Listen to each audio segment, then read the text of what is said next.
আসসালামু আলাইকুম। প্রিয় ছাদ বাগানি এবং আপনারা যারা শখ করে আম চাষ করেন বা আপনাদের বাসা বাড়িতে ২-৪টি গাছ আছে, তাদের জন্য আমার এই ভিডিওটি। জানুয়ারি মাস শেষ, ফেব্রুয়ারি মাসের শুরু। এখন বিভিন্ন গাছের মুকুলের দেখা পাওয়া যাইতেছে, কিন্তু প্রথমত অবস্থায় মুকুল থাকলেও পরবর্তীতে হতাশার কারণও হয়ে দাঁড়ায়।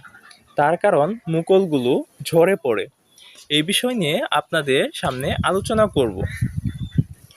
আমার কাছে দেখতে পাচ্ছেন দুইটি মেডিসিন। বিশেষ করে আপনাদের কিছু মেডিসিন ইউজ করতে হবে।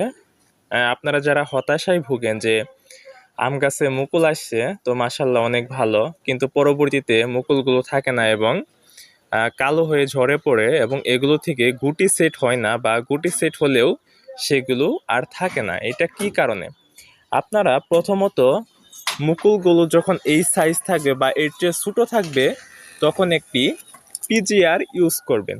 পিজিআর হিসাবে আপনারা ফ্লোরা ইউজ করতে পারেন, এটি অনেক ভালো কাজ করে। এবং পাশাপাশি দেখা যায় যে মাকড়সার জালের মতো বুনে ফেলে মাকড়ে, সেই কারণে একটা মাকড়নাশক ইউজ করবেন। এটি হিসাবে আমি ইউজ করি অ্যাকামাইট। তো এটির মধ্যে পরিমাণ মতো দেওয়া আছে কি পরিমাণে আপনাদের ইউজ করতে হবে। তো এটি হচ্ছিল প্রথম ধাপ। আশা করি আমাদের চ্যানেল আপনারা নিয়মিত দেখলে কিভাবে ফুল থেকে শুরু করে ফল পর্যন্ত, ফল পাকা পর্যন্ত আমরা আমগুলো রাখতে পারবো, সে সম্পর্কে আপনারা ভিডিও পাবেন। ভিডিওগুলো নিয়মিত দেখতে চ্যানেলটি সাবস্ক্রাইব করে পাশের বেল বাটন চেপে অল করে রাখুন। লাইক, কমেন্ট, শেয়ার করে আমাদের পাশেই থাকুন। আসসালামু আলাইকুম। প্রিয় ছাদ বাগানি এবং আপনারা যারা শখ করে আম চাষ করেন বা আপনাদের বাসা বাড়িতে ২-৪টি গাছ আছে, তাদের জন্য আমার এই ভিডিওটি।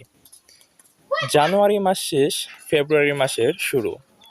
এখন বিভিন্ন গাছের মুকুলের দেখা পাওয়া যাইতেছে, কিন্তু প্রথমত অবস্থায় মুকুল থাকলেও পরবর্তীতে হতাশার কারণও হয়ে দাঁড়ায়। তার কারণ মুকুলগুলো ঝরে পড়ে।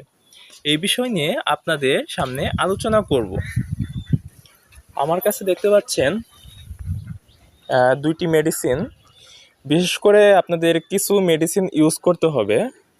আপনারা যারা হতাশায় ভুগেন যে আম গাছে মুকুল আসছে, তো মাশাল্লাহ অনেক ভালো, কিন্তু পরবর্তীতে মুকুলগুলো থাকে না এবং কালো হয়ে